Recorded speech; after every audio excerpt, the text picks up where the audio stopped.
আমাদের সেই সীমাবদ্ধতার কথা, আমাদের ব্যর্থতার কথাও আপনাদেরকে বলতে এসেছি।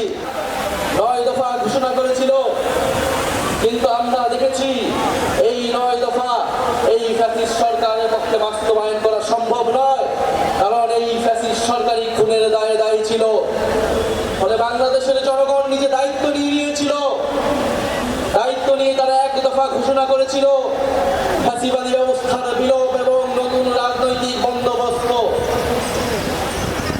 আমরা দায়িত্ব এবং দরদের রাজনীতির ঘোষণা দিয়েছিলাম, আমরা সাম্য, মানবিক মর্যাদা এবং সামাজিক সুবিচারের ঘোষণা দিয়েছিলাম।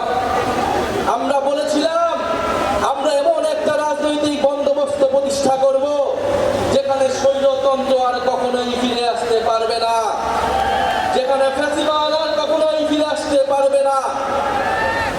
আমরা জুলাই পদযাত্রায় দেশের বিভিন্ন জায়গায় বলেছি ফ্যাসিবাদী সরকারের পতন হয়েছে, বন্দোবস্তের বিলোপ আমরা ঘটাতে পারিনি। আজকে 1 বছর পরে এসে আমরা আমাদের সেই সীমাবদ্ধতার কথা, আমাদের ব্যর্থতার কথাও আপনাদেরকে বলতে এসেছি। আমরা পারিনি সেই পুরনো সংবিধানকে বাতিল করে একটি নতুন সংবিধান তৈরি করতে। আমরা পারিনি যে ফ্যাসিবাদী বন্দোবস্তের যে ক্ষমতার স্তম্ভ ছিল, যেই দুর্নীতি পরায়ণ অলিগার্ক ব্যবসায়ী ছিল, যেই লুটেরা অর্থনীতি ছিল, সেই অর্থনীতিকে ভেঙে দিতে।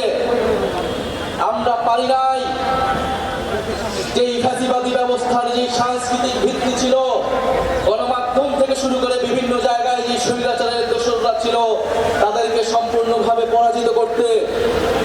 আমরা পারি নাই সেনাবাহিনী সহ প্রশাসনকে জনগণের প্রতিষ্ঠান হিসেবে গড়ে তুলতে।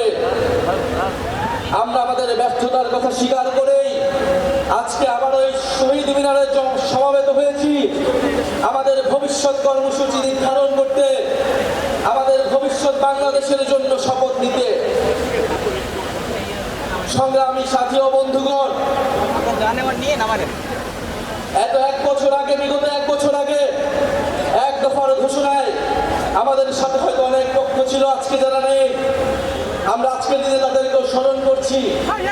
জুলাই গণ অভ্যুত্থানে অংশগ্রহণ করা ফ্যাসিবাদ বিরোধী সকল রাজনৈতিক দল, সকল ছাত্র সংগঠন, আমাদের শিক্ষা প্রতিষ্ঠান, স্কুল, কলেজ, মাদ্রাসা, প্রাইভেট, বিশ্ববিদ্যালয়, আমাদের নারীরা, আমাদের প্রবাসী ভাই বোনেরা, আমাদের সর্বোপরি শহীদ হয়েছে যে সকল ভাই বোনেরা, তাদের পরিবারের সদস্যবৃন্দ এবং আহত যোদ্ধারা, এবং বাংলাদেশের প্রতিটি প্রান্তে যারা জুলাই গণ অভ্যুত্থানে অংশগ্রহণ করছেন, তাদেরকে স্মরণ করে